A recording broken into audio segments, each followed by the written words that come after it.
LP stands for limited partner, right? And typically LPs will be sovereign wealth funds. Yeah, because in India, like with the education system, we are under so much pressure to just make the best out of that education. Yeah. We ignore the other pathways that do exist without even having a degree. The majority of the people, especially watching this video, they have trouble either reaching out to VCs, maybe not getting responses, or they have their pitch that is being read by VCs, but they're just not be able to raise money. So, because you invest in Series A, usually the product is ready at the time, right? You have some sort of like user-based traction, as you mentioned. Yep. Series A probably is anywhere from 8 to 20 million these days. Okay. Right? 8 to 20 million you put, and how much usually you think of taking a fair percentage of the company?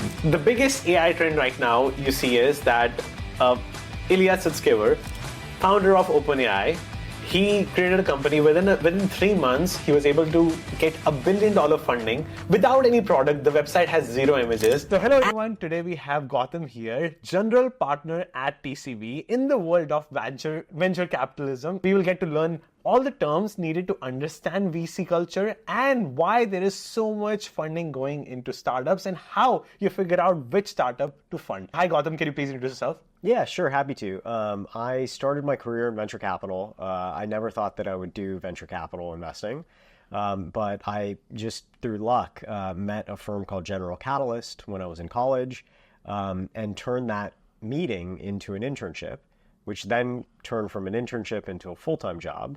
And I ended up spending 8 years with the firm, and it was an incredible journey. I left the firm to start my own company, ran that business for 6.5 years as founder and CEO. Ultimately decided I was not a very good CEO and wanted to get back to venture investing. And so 6 years ago, I went back to VC investing, really with the premise of having been a founder myself, could I be the VC investor that I wish I had had when I was running my company? And so that's what I've been doing. Here at TCV, I run our Velocity Fund, which is focused on earlier stage companies. So think Series A, Series B, Series C stage financings, which we can get deeper into.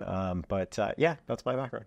And what's your background like before, I guess, you got into venture capital, like college and before that? Like literally just college, because I started, gotcha. I started interning for General Catalyst when I was 18 years old.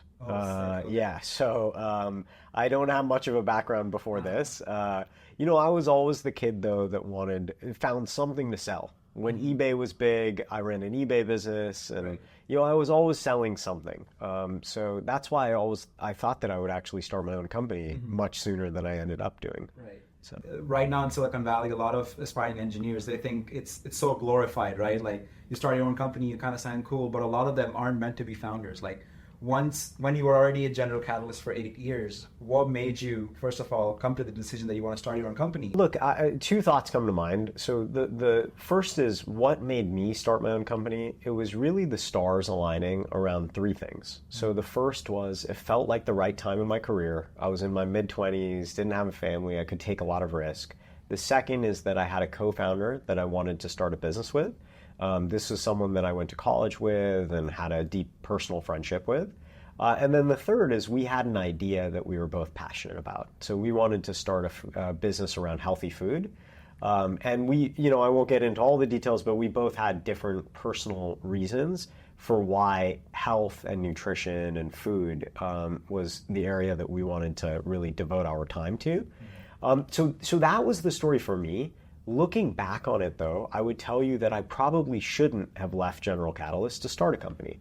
And so I do think that this is one of the things that I tell people often, which is sometimes you find your life's calling early in life, and you shouldn't necessarily reject the fact that maybe you ended up on the right path, And so, I think there's this grass is always greener ideology, and sometimes it's true that the other thing ends up being better than what you're doing right now. But at least for me, I spent 6.5 years running a company, realized that I didn't want to be an entrepreneur anymore, and I wanted to go back to being an investor. And so, I think you always have to weigh those aspects. First of all, to break down the terms, can you break down what is a general partner? People know generally that in VC culture, two terms are most important. One is, VC investor. Other is the LP, which is limited partner. So limited partner funds the company, which is the VC company, and VC company decides where to put money in. And it's kind of supervised by the LPs. So can you break down some of the terms that people might not know? Engineers watching in 18 to 20 age. Yeah, for sure. So let's start maybe at the top of where the money comes from, right? So what is an LP? LP stands for limited partner, right? And typically LPs will be sovereign wealth funds. So think Mubadala, ADIA, these types of things. Pension funds, CalPERS, CalSTRS, educational endowments, Harvard, Yale, MIT, etc., as well as family foundations, charitable trusts, other institutions, corporate funds, etc. Right? So any of those can be limited partners and investors in venture capital funds.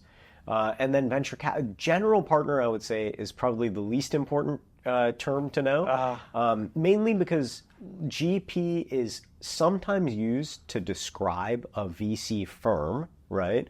So people will say, hey, what's the relationship between the LP and the GP?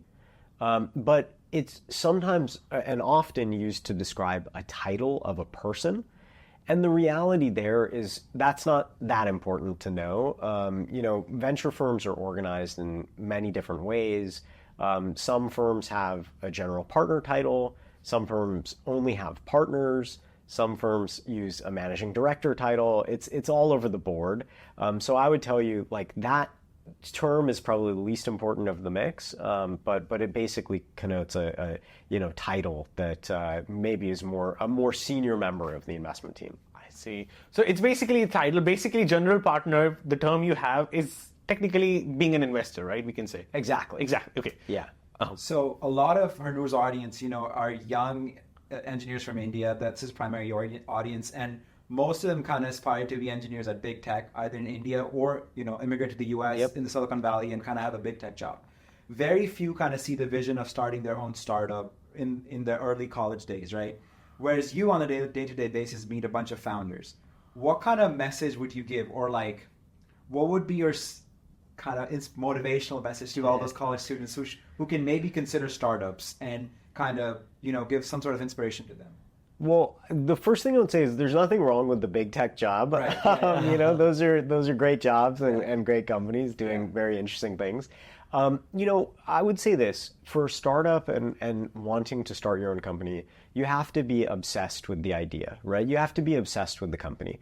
So if you find yourself waking up at night or not being able to sleep, or every day you get out of bed, you want to think about one thing, and that idea, that thought doesn't leave your mind, then maybe it's the right thing to leave your big tech job and start a company. But I would just do it with your eyes wide open that starting a company is really difficult. It's not only just a lot of work, but it's a lot of stress. It's sort of a lot of unknown and uncertainty. And so, what I would try to avoid is don't start a company because you think it'll look good, or you get invited to more parties, that sort of thing. I would say the biggest reason to start a company is you have something that you can't get out of your head. You're just obsessed with an idea. But the message would be the same, even for people who see it as kind of a way to get wealth in a non-linear way, right? Exactly. You'll still be you gotta be obsessed with the idea. Absolutely. If you're just obsessed with the wealth, it's not gonna work out. Right? Absolutely. Yes. Absolutely. Okay. Sure. And look, you can learn a lot working in a job, whether it's a big tech company, working at a startup. You can learn a lot that can actually help you be a better founder, right? Yeah. And so I wouldn't be in too much of a rush either, right? Obviously, if you have an idea that you're obsessed about, great. I think any age is a good age to start a company. Right. Whether you're young or old, it doesn't matter, right? But I would just say that, if you don't have that, take the time to learn, develop the skills that will help you be a better founder over time. Totally. Now, I wanted to bring down the culture of VC in America to our audience. So can you break us down what kind of startups you invest in, and how do you judge if that startup has a potential, and how do you measure your risk appetite? Because currently Y Combinator's had 3 batches of incubating startups, and all of them, 99% of them, are in AI. So what categories you look into startups before funding them? Yeah, so we're kind of more generalists. So we don't necessarily care to look in just one sector or one segment. We think there's innovation across the board in all vertical sectors, as well as in a variety of different business models, right? Like there's still an incredible amount of innovation happening around software and cloud migration. There's clearly no doubt tons of activity around AI. Look, I would say it really boils down to four things when we look at a business: market, team, product, and traction. And we can double click into each of these if it's helpful, but I'll just describe at a high level. Market, essentially what is the product? Who are you selling into, right? Who's the buyer? What does the shape of the market look like? Product, what have you built? How hard is it to replicate? Are there moats around the product? Team, have they done this before? Are they the right founders, the right team to bring the business forward? And then traction is if you have any, revenue, customer validation, any data points that say, hey, this is working, right? And so kind of just doubling down on that, you said that TCV invests exclusively in Series A and after, right? Yeah. Right. And then there are a lot of founders I'm pretty much sure watching who might be in the pre-seed/seed stage, right? Who might not have as much traction. So I know you guys don't do this, but what's kind of your message to them? And maybe there are a lot of startups that might not check or might not be too good at all four of those things, but they might have a really good team and a really good product, but maybe not a good market. So would you say you gotta be good in all four categories, or just like you can maybe get off with being, have a really good team and still do well? Like what are your thoughts on that? I would say this, like at the early stages, your job as the founder is to lean into the strengths, right? So lean into where you're differentiated and where you feel like if you have a great team, right? That should be front and center of your pitch. That should be, the thing that you're talking to investors about. But you should also be actively trying to de-risk the areas that maybe are weaker, right? So if, let's say the market, right, is, there haven't been very many large companies built in the market, maybe, customers are a bit slow to adopt new technologies, talk about how you're going to overcome those challenges, right? To hit it on its head. And I think often I see founders try to avoid the, less attractive parts of the business. And I think that's a big mistake because it's your opportunity to create the narrative and set the story, right? Yeah. So kind of, this is going to be kind of you get this a lot, I'm assuming, but how do startups go about raising money, right? Just in every stage. I'm assuming there are a couple of companies who have a lot of traction, right? They don't have trouble raising money that much, but for the majority of the people, especially watching this video, they have trouble either reaching out to VCs, maybe not getting responses, or they have their pitch that is being read by VCs, but, they're just not be able to raise money. What's kind of your general advice to just early stage or even not so early stage founders when it comes to raising money? What's kind of the consensus of it? Look, I think the biggest thing is you have to take a step back and first define whether your business is right for venture capital. There are a lot of great businesses out there that should never raise venture capital. So I do think that the first thing is you just have to come to terms with hey, not every business should raise outside capital. Venture capital is a very specific thing that you could. I think some people say that it's like rocket fuel, right? Yeah. And you don't want to put rocket fuel into your Prius, right? So it's like that, right? And there's nothing wrong with building a business, a lifestyle business, or just a business that doesn't need venture capital. In fact, that's great, right? If you can build a business that's profitable from day one. So I think that's the first. The second is to figure out when to raise capital, and the sort of rationale behind that is that businesses go through inflection points, right? So when you're very early on, maybe the first inflection point is you do some customer discovery and you have customers saying that I really want to buy this. Then the next inflection point is you have a product. Then the next inflection point is you actually sell that product to a customer and you have your first revenue, right? And so on and so forth. And so you want to figure out where are you in the inflection of the company or the journey of the company and make sure that you're raising capital at key inflection points, right? Yeah. Because, let's say you raise your seed round when you have a product, maybe you don't have revenue, but you have a product.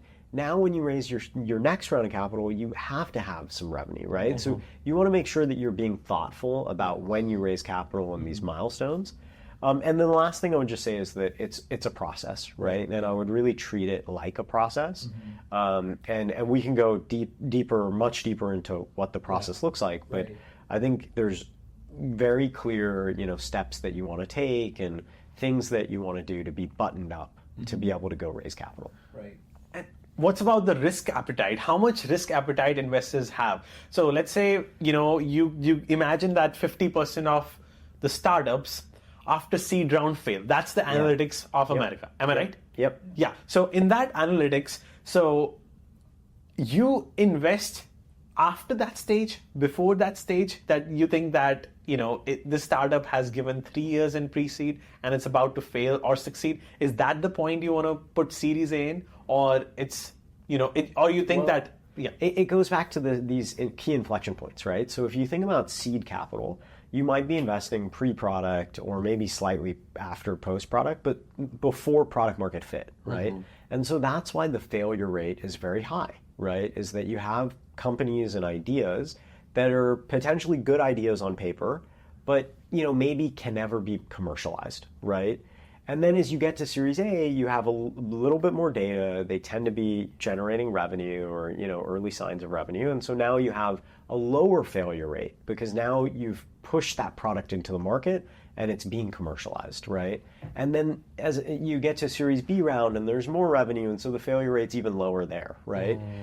And so I think a lot of it, I would, to your question about risk appetite, a lot of it does correlate with the stage that you're investing in.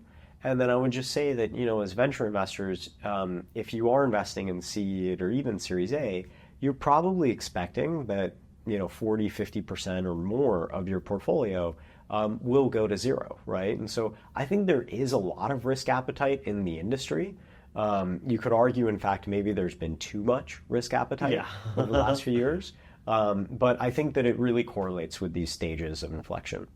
Yeah, and kind of piggybacking off of that, right? Series A and after, a lot of companies, why they're raising money is they have a product market fit, they have revenue going on, they have their systems in place, but they want to scale up, right? Yeah. That's a kind of big reason why they raise money. So how do you kind of differentiate companies who are meant to be scaled versus, sure, they got initial traction, but they're not really meant to be scaled, or you don't believe that they're going to scale well? How do you kind of differentiate that, or how does that thought process go? Yeah, it's a really hard. It's a really hard thing to know, and so I think this also probably contributes to the failure rates in the industry. Is that it's really hard to look at a product in its early days and say, hey, 1 million people are going to want to use this, or 10 million people, or 100 million people, right? And I think the famous example often people give is Airbnb, right? Where maybe to the first set of people, this idea sounded so weird, right? Who is going to stay in a stranger's household, right? Yeah. But it's hard to predict how these markets can evolve, how good the founder is at, foreshadowing or seeing some of these challenges and then working around some of those. And so, I'd say that's one of the biggest risks when we invest is we don't know exactly how big something could be. And sometimes that's driven by the market. Sometimes it's driven by execution and, the business just doesn't execute the way that you'd hoped.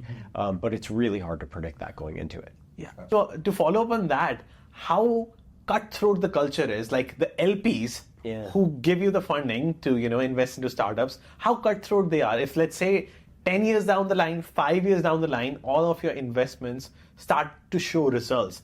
Do they you're fired like Elon Musk, or it's okay, we have that appetite? How do they judge success? What's the timeline? 5 years, 10 years? Well, I think it's probably very similar to how you would think about, just how do you judge success with anyone that you work with, right? Like if they've done great things in the past, maybe you give, some more time and you see, if results can come or results can be improved. But obviously, if there isn't that, sort of foundation of trust and belief and conviction, then, the relationships may turn over much more frequently. So I think a lot of it is probably very similar to how, at the end of the day, like, yes, there is a data component, and the data is pretty clear, black and white, and there's a lot of benchmarking around the industry. But it's also a people relationship, right? And so I think, that's where the foundation of trust is really important. And, there are many firms that have had, a bad couple of years, right? And by the way, the market itself is cyclical. That's one of the hardest things about the venture business is that it goes through, up cycles and down cycles, and most of the money is made, in the up cycle when it's really frothy, and that's one of the challenging things about the business.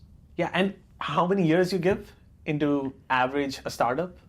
Well, yeah, it just depends. So most venture funds are 10-year life cycle funds that can be extended beyond 10 years.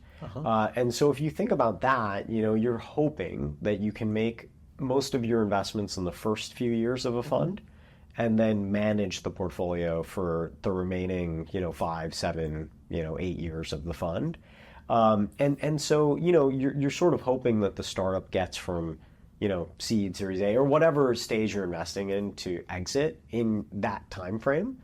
But it depends. The closer you are to liquidity, right? So the later the stage that you invest in, you're obviously hoping for a shorter time horizon. And obviously, if you're doing seed investing, it may be quite a long time horizon. Yeah. And so just talking kind of more about the VC world, right? What are the factors that differentiate the success of a fund versus not so successful funds? Like, for example, apart from the initial capital that the fund has to deploy, what are some of the factors that you would say kind of come into play when it comes to how successful the fund is going to be?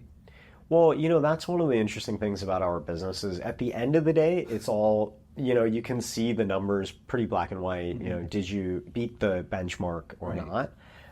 And so, but I think obviously because of how long it takes to assess a fund, what you're looking for in the interim, right, where maybe some of these data points are gathering are the investments graduating from seed to Series A or Series A to Series B? Are the underlying portfolios maturing, right? So are the companies themselves growing and the KPIs of the companies are heading in the right direction? Like KPIs? Sorry, key performance indicators. So basically are the revenues of the company or the profits of the companies that the firm has invested in, are those growing and doing well?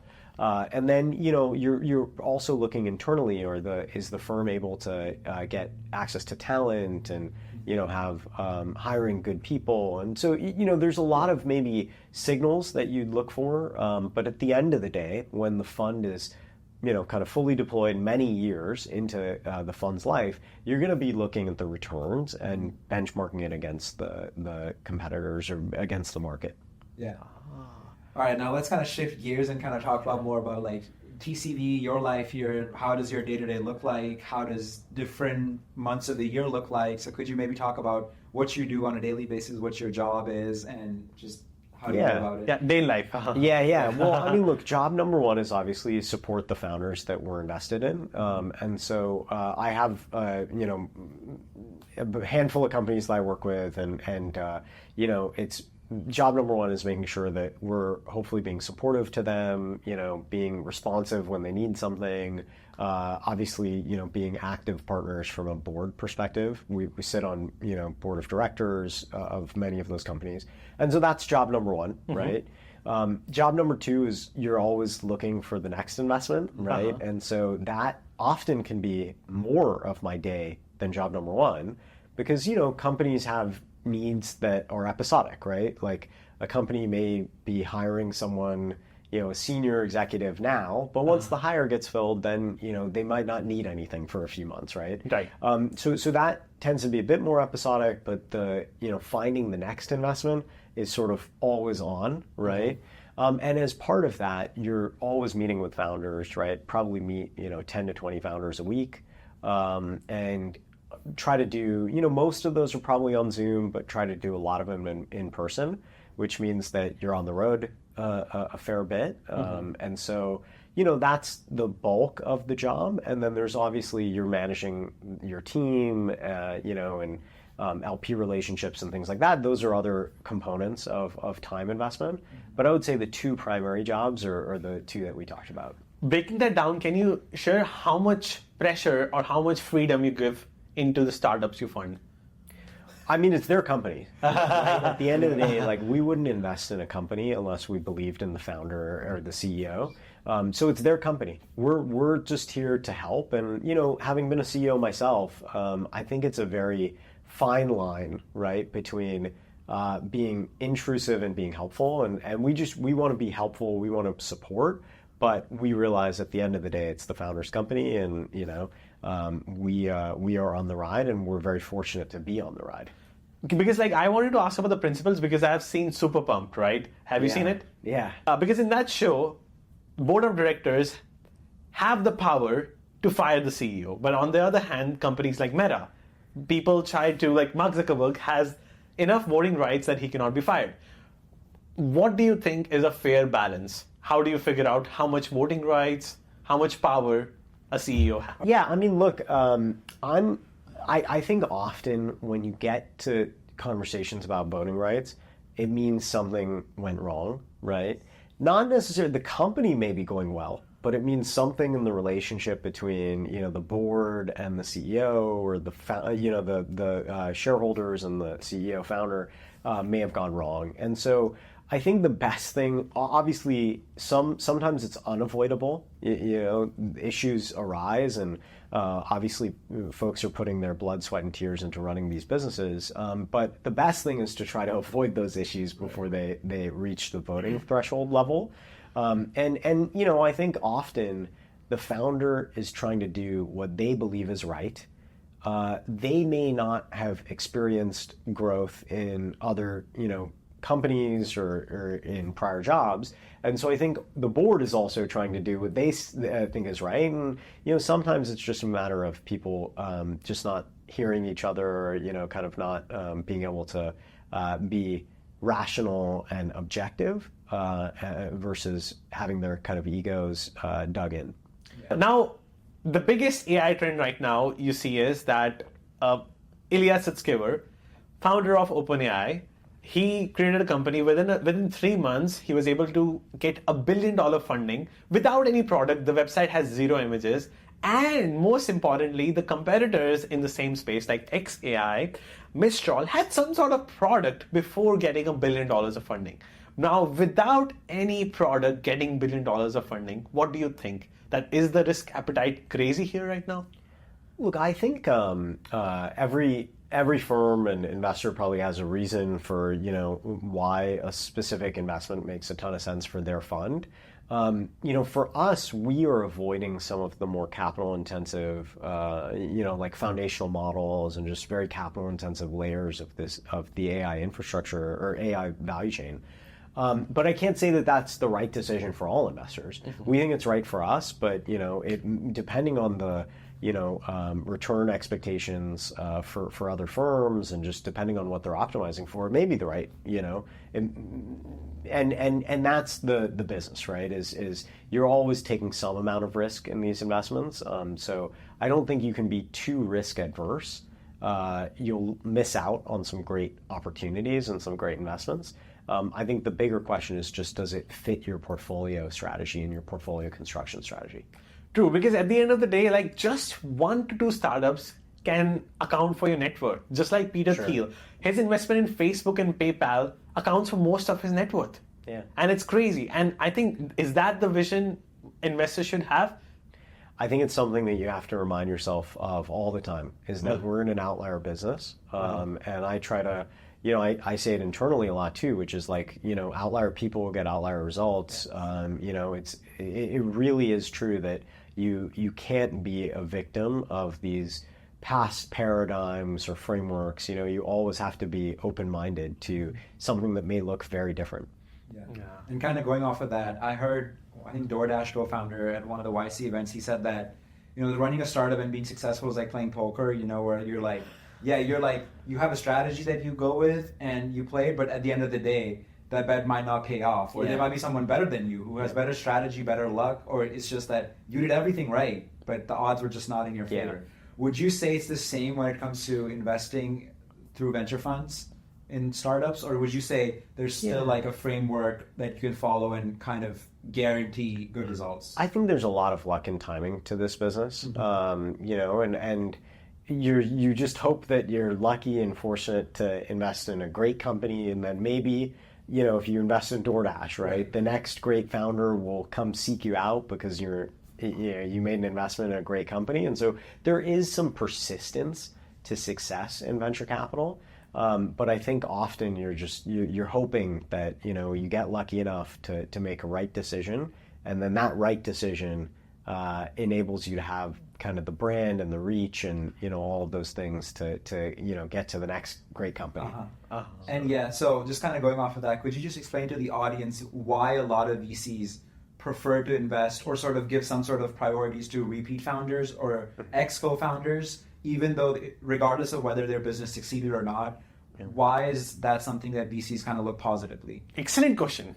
Yeah, and it's funny. I think most VCs do that, although it wouldn't surprise me if you meet a VC or an investor that says, "Oh no, I hate investing in second-time founders." Okay. So I do think you're right there, but call out that it is an assumption that we're making. I think it's a fair assumption. Yes. It's a fair assumption. And again, this is like very. I'm not too much. At all. Look, I think the reason for that though is pretty straightforward, which is everyone makes mistakes. Even if the first company is a huge success, there's probably things that you feel like you made a mistake on, and maybe you would do differently if you started again. And then there are companies that don't work out. Doesn't necessarily mean that it's a bad founder or it was bad execution. It of course could mean bad execution, but maybe the founder has learned, and is a better founder the next time around. It could also be the market and the timing, right, as we just talked about. And so I think that there's a lot of excitement with investors to invest in second time or, serial entrepreneurs based on this rationale that, hey, maybe they have learned something, about mistakes that they made previously and can be better operators the next time around. Yeah, because there's a culture, like if someone has failed, even as a founder, they wear that badge of honor. That, I tried. I gave my 100% in the valley. I failed, but I am here to stand up again. That's, I think Elon Musk says, it's a very popular quote that he never gives up. And the only way he can give up is maybe one day he dies. I mean, the only reason for him to give up is if he dies, right? I think something like that. Yeah. So just kind of reiterating on that, could you just explain very briefly, like running a company super hard? Do you see that when you were a founder, and then now with the companies you've invested in?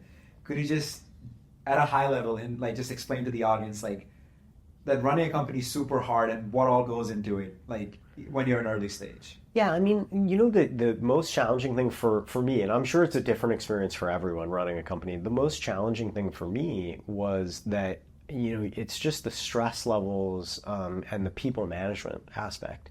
I hadn't really learned how to manage people when I was at General Catalyst because venture firms are not big organizations, right? And you just tend to not have to manage a lot of people. And also people are very self-motivated and, all this. And so, I had to learn a lot about people management and how to be an effective leader. And those are things that are not the easiest skills to learn and pick up. And so for me, that's what made being a founder so difficult.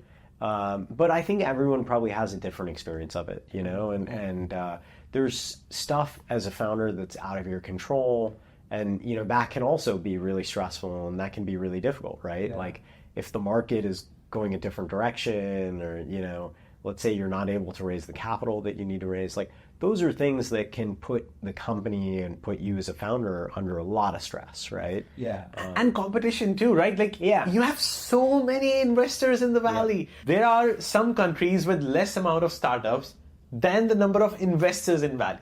That's the reality. So how do you compete? Like, it's just crazy to think there are so many popular investors and your fund size is $500 million, and how do you compete? Is that number right, by the way? Yeah, it's 460 million. Right. Yeah, around 500 million. I mean, look, competition in the venture business, competition is always very intense, right? And I think, honestly, we hope that we're competing on the basis of hopefully moving quickly and being, getting to the ball first and moving very quickly through our process.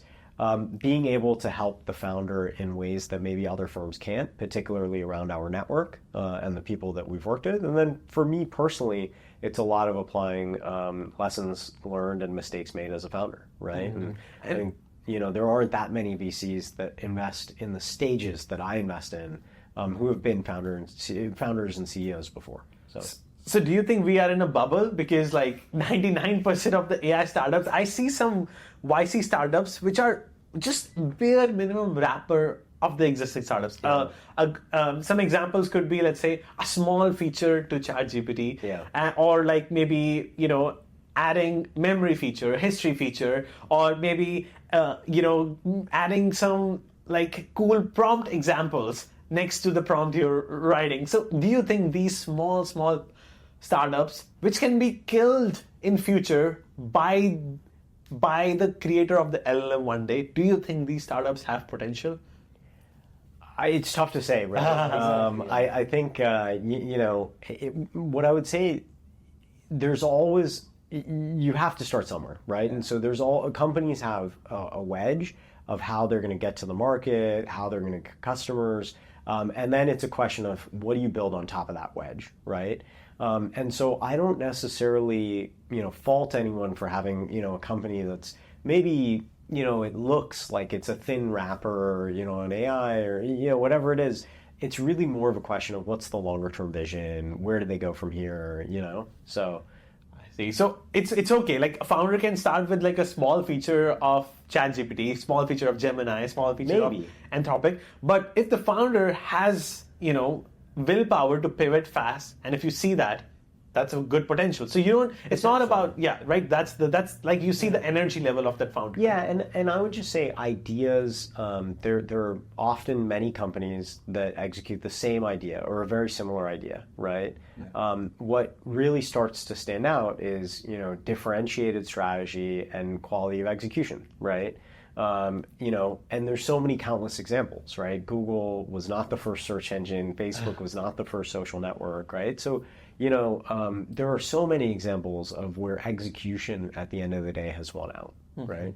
And so kind of just going off of that, how do you guys as VCs differentiate startups who are doing things to please the investors and just raise money versus who are genuinely working towards scaling / building the company, product, team, whatever? It's gotten a lot harder. Well, mainly because startups are so well prepared to raise capital now. Like there's so many more resources for founders today than there were previously, that everyone knows the questions and how to answer them. And so I think it has gotten a lot harder, in terms of being able to suss out, what is someone telling me because it's what they think I want to hear versus what they truly believe in.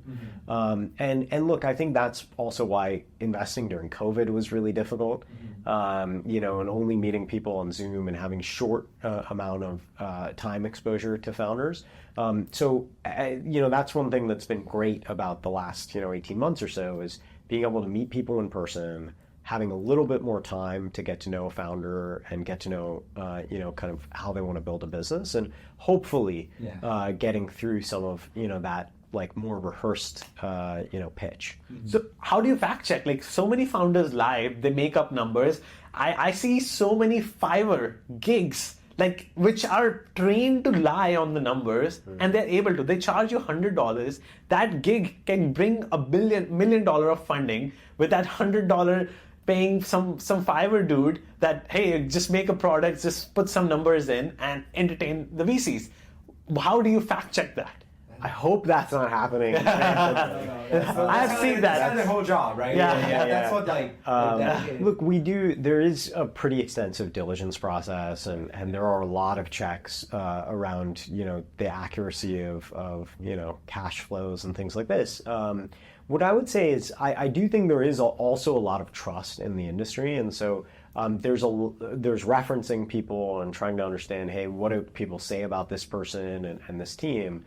At the end of the day, there is a lot of trust, and maybe it's a place for fraudsters to kind of run rampant. But I think in general, people are well-intentioned and good people, and maybe on the edges or on the corner, kind of edges, there are people that are doing shady things, but I think by and large, mostly it's people that want to do the right thing and just need some capital to accelerate their vision. Right. So let me finish up. So because you invest in Series A, usually the product is ready at the time, right? You have some sort of like user-based traction, as you mentioned. The 4 metrics you mentioned is market, team, traction, and number 4 was? Product. Yeah, so these 4 things are ready. So I think at this point, like you put $1 million to $3 million, as you mentioned, right?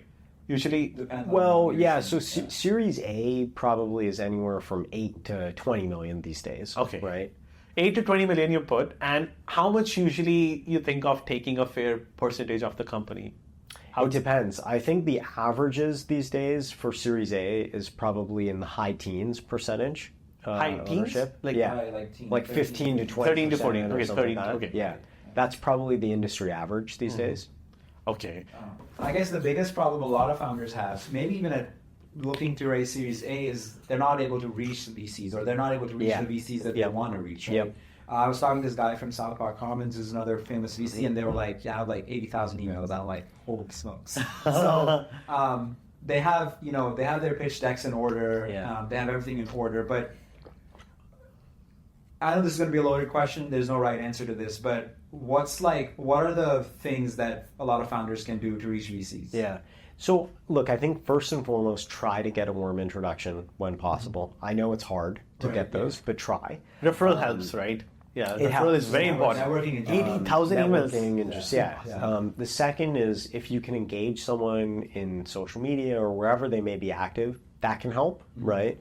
And if it's Twitter or LinkedIn or something, but it's a maybe more organic way of engaging someone. And then the third is if you do have to do cold email, make sure to personalize it, put some effort into why this person is the right person that you're reaching out to, and just find something of relevance or some way to create a connection.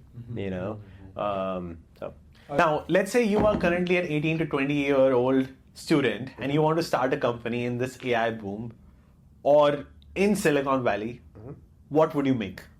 Oh gosh, I have no idea. This is why, my job is just to find, meet brilliant people that are way smarter than me and then beg them to take money. But what would you think that, I wish there was some dude who was making something? I mean, I think there's so many interesting ideas that people are applying AI to right now I don't think I could pick one. Yeah. Any cool idea you think, if you would have already gone about it. Yeah. Or any kind of startup like you have maybe invested in, you think is like magical. Yeah, example. I'm happy to give you examples of stuff that we've done. We are spending a good amount of our time in healthcare because we think the healthcare industry is kind of ripe for innovation, and we have an investment in a company called Grow Therapy that helps people find mental health therapists and use their insurance to procure those services. And then we have another company that is building a network of dietitians and helps consumers find a registered dietitian, and put treatment plans together to manage chronic disease, weight loss, et cetera, diabetes. And so we love these businesses where you can do good as a business, but also do right by people and by the consumer. And so we love, finding as many of those as we can, where it's great for the business, it's great for the market, but it's also great for consumers. Yeah, as you said, healthcare, right? We talked to one of the lead engineers for Gemini. He also mentioned that 3 areas which have great potential is finance, healthcare, and legal issues. Where if you solve anything with AI, which can deflate the market because it's so inflated. The legal issues of someone has, it's extremely expensive. Healthcare is so expensive. And same with finance, so many things are impossible to do. And I think you think these 3 areas are kind of a good potential for VCs? Yeah, I mean, for sure. And there's a lot of activity happening in healthcare and legal in particular. And I think some of it also is how you define return on investment is much more clear, because legal, you're billing for time, right? healthcare essentially it all comes down to time, right? And so if AI can help you reduce the amount of time you have to spend, then that's where your ROI comes into play. So I think, there's a lot of rationale for why people are spending time in those spaces. Yeah, and just kind of like, just totally shifting gears. Yeah. So what if someone wants to get like specifically into investing in venture capital, right? Because this is not something that's publicized a lot in the tech community. A lot of people who get into VCs are either ex-tech engineers or founders themselves. What if someone wants to get into it like right out of college or at a very young age? You don't really... There are finance people who work these big finance jobs, but there's not much data on startups online. How can someone go about, getting into VC as an analyst or as like a fresh out of college person? Yeah, a lot of private companies hide that data, so that's why. Right, I mean that's for a reason, but I'm just like, how can someone go about that? Uh-huh. Yeah, my biggest advice to people is act as if you have the job, and what I mean by that is start reading about tech. Start forming a point of view on markets. What you think is going to work, what you think won't work, what companies you find interesting, meet some of the companies, offer to help them raise capital. And then when you go and meet a VC, right, whether they're hiring or not, and you're cold calling them or whatever it may be, then you have a more substantive conversation, right, which is you can talk about, hey, I think this is a really interesting market for these reasons. These are the companies that I think are winning. And so it really differentiates you from, the many other people that may be looking for that job. Okay, right. So you would describe even getting into VC as like a non-linear process / path. As opposed to like a job. Okay. Gotcha. Even at an early stage, it's like pretty non-linear. Look, there are a lot of firms that have hired analysts or associates out of undergrad. And some of those run, formal processes. But I guess my advice would be, how do you differentiate yourself even within the context of a process? And would you say you can do, this is a very naive question, but part-time work for VCs or maybe like a part-time work for angel investors, like big angel investors? Yeah, you can as like an intern. Right. You can. I'm not exactly sure, how to go about finding those, but I'm sure that those exist. I mean, that's essentially how I got into the industry. Okay, so you were an intern at General Catalyst and eventually converted. That's pretty sweet. Awesome. And my, my curiosity is like, what makes a VC fund which funds in series C, D, E, F versus A? Like, other than more capital, what vision they have? Like, how do they measure risk appetite versus you, YCs, incubators who fund at like pre-seed, seed level? They have like more risk appetite. So what are the differences? It's like every company has a different strategy, right? So I would just say they're different strategies, and some firms have chosen to be multi-stage. And so some firms are investing across many stages. But it's just a different strategy, right? And I do think how you pitch it to limited partners and founders, it's all different. But it's not to say one is better or wrong. One is better than the other, one is right, one is wrong. It's just different strategies. So again, a lot of our audience is high school / college students in India, and growing up, we're kind of told that your goal should be to do well in college, get a good job and just progress in the corporate ladder. And there are a lot of people in that group which do have a conviction towards an idea, but they're not able to do that because of a multitude of reasons. What would be kind of your message to them, and how they should like go about it?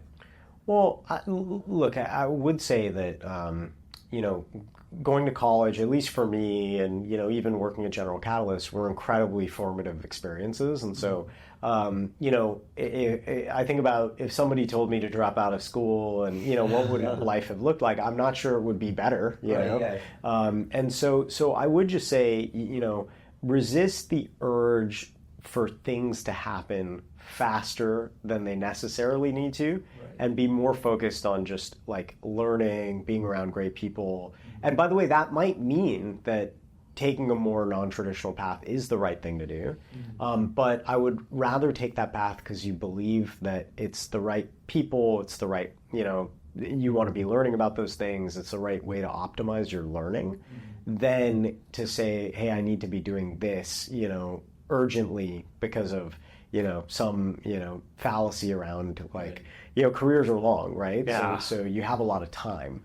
And so that, I guess that would be what I would say is like, don't rush the sort of process. Sometimes, these experiences can be like college or first job out of school, can be incredibly rewarding. Yeah, because in India, like with the education system, we are under so much pressure to just make the best out of that education. Yeah. We ignore the other pathways that do exist without even having a degree. So many investors I see, they don't even have a degree, and they are great investors. Yeah, so many engineers I see who don't have a degree. And I think that is something to be taught, how many opportunities we have and how to just network and be around the best people in the world and just rush to more career events as compared to just in the bookish knowledge. Yep. To run around more implementation than to, just be in the phase of learning. Yep. All right. You Cool. have any final thoughts? Awesome. Yeah, I think it was wonderful learning from Great. you. Yeah. It was thank you so much. Yeah, of I learned a course. lot. I hope this video adds out how people can be unique among those 80,000 emails a day. How engineers, founders can be unique, because like you guys receive 80,000 emails a day. How can they stand out? Yeah, I mean, Yeah. I had absolutely great time talking. Yeah, I great. learned a lot. Yeah, It was learned a lot. like Good 45 stuff. minutes. Yes. And I'm like, I appreciate this a lot. Thank you so much. Yeah.